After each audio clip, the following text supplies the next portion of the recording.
The BLACKBURN Rovers take on West Bromwich Albion on opening day in the EFL Championship, and of course, two sides are going to make up 22 players. But what if we combined the best of both sides to make a combined Super 11? Well, I'm going to tell you who's in mine, and they're coming at you next.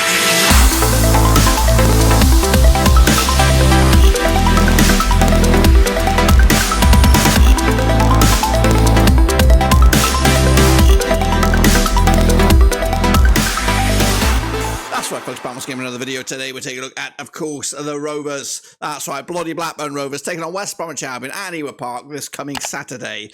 Today, we're taking a look at a combined 11, that's right. Who's going to be in the team? Who doesn't make the team? Well, we're going to take a look at it, all of it in a second, of course. If you're new, of course, though, make sure you check out the links down below. I'm on Twitter, Twitch, Facebook, and, of course, make sure you smash your thumbs up and smash your subscribe. Of course, your one-stop shop, everything Rovers related, Championship related, and World related, of course. And again, big shout out to my VIPs. They are the patrons, of course. But let's get into this, of course, and jump into the deep end.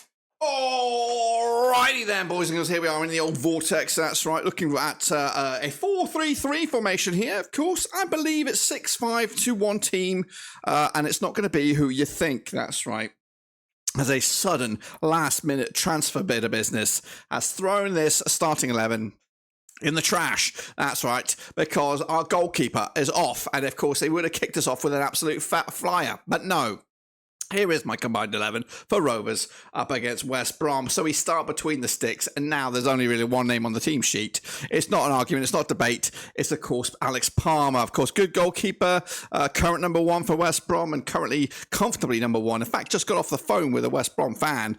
And, of course, it was either Kaminsky or Palmer going to Luton. And in fact, I think Cormahan has put his fist down and said, no, you're not having our number one. Not at that money anyway. But, of course, Kaminsky on our books sold. So Kaminsky out the door, who would have been in here. I would have had Kaminsky over Palmer, but of course Palmer has top dibs over pairs, no question. So that was an easy one. Now, of course, into left back, we're going to go with Townsend for West Brom, coming at you over Pickering. Pickering, of course, is a good project. He's still not there yet. He's definitely a championship left back, and probably in the top 10 of left backs in the league. But he needs to make that push now into playoff contention. I think Townsend is a solid option at left back, especially for West Bromwich Albion, and of course for this combined 11 into centre backs. Now we go. No, actually, we'll flip that. We're going to flip that over, and we're going to go right back. That's right. Joe Rankin-Costello. This is a bit of a wild card because he can play actually in midfield. He can play on the wing, but he gets in this squad due to his back end of last season. Fantastic end of season form. Also pre-season looks pretty hot, scoring goals from right back. And of course, I believe he will start at right back for Rovers this campaign, even though there's talk of him push further forward into a midfield. So I think of a Trent Alexander-Arnold. It's a TAA, but it's a JRC, if you know what I mean. He will be a bombing down that right-hand side, causing all kinds of problems. Of course, out of possession, being a right-back slot. In possession, it'll be more of a midfielder, that kind of stuff. So keep an eye on him, and if you want to keep an eye on a goal-scoring defender, it's him.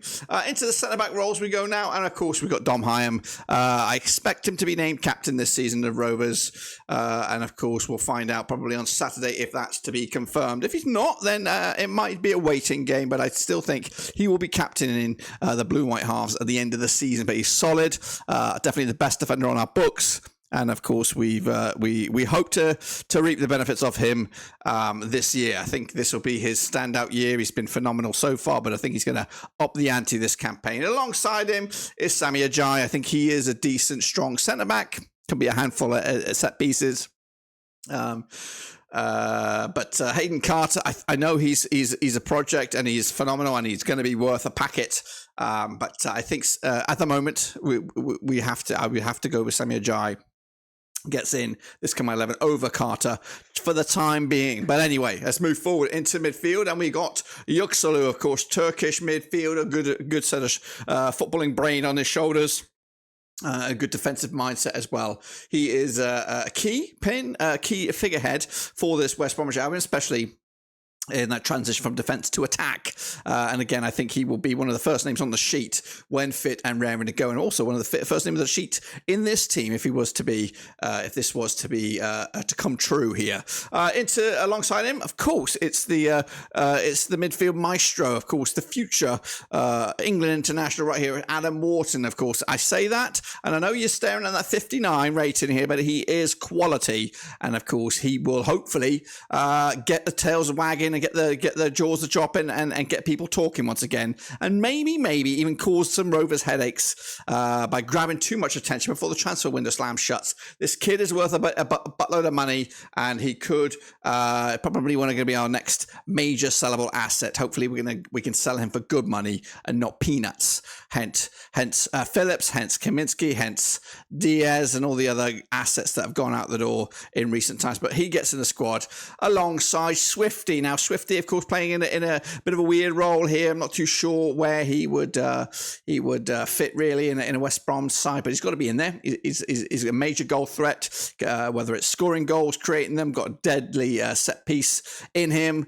Actually, they've got plenty of dead ball specialists in there, and of course, a couple of other players missing out. Alex Mowat could have been in this team as well. I would have taken him all day long at Rovers. But realistically, you've got to go for those three in midfield, some capacity as well. Into the final three then. Now, this is probably an area of weakness for all, especially when we're considered for out-and-out strikers. So I've gone a little bit of a curveball in this attacking trio here, but they're in there. So let's take a look at, of course, the first name on the sheet there, up top trio, is Jed Wallace. Again, supreme attacking left-sided player. Of course, done bits for Millwall, did bits as well for West Brom last season. So I think he'll just get better and better. And again, another major player that were picked up for free by West Brom, and of course they were relying on his set pieces, deliveries, creativity from that left-hand side. It's a no-brainer. Of course, joining him up there will be Tyree Stolen. Oh my goodness, what are we doing? Yeah, I don't know what we're doing. He's out there on the right-hand side. Now, you could argue,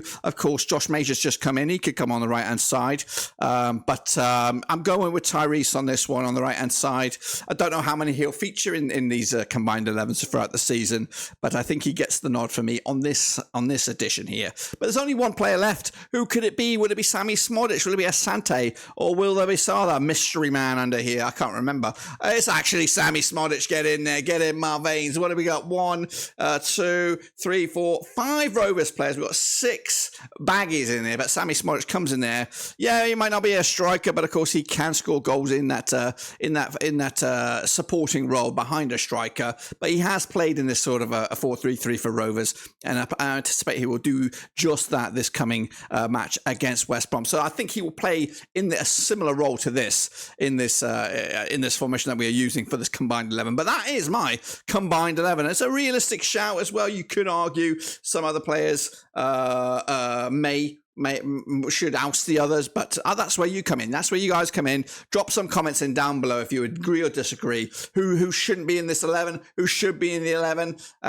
Should it be all West Brom? Should it be all Rovers? Let me know your thoughts and opinions down below. Of course, I look forward to hearing from you regarding this, and hopefully we'll do more of these. I don't know if we'll do one for the Cup, but we'll do one for the next game in Rovers calendar. But that is it, guys. Subscribe, thumbs up, hit the little bell. Of course, we look forward to seeing you as we cover this game in extensive detail. We've got a watch along. We're going to have maybe a pre-game show. We're going to have a post-game show, all that kind of stuff coming at you right here as we rock the BLACKBURN Rovers blue and white halves, of course. But that's it, guys. Subscribe, thumbs up, hit the little bell. And of course, I'll catch you later when we come back for the next one next week. But until then, guys and girls, I'll see you soon. We're out.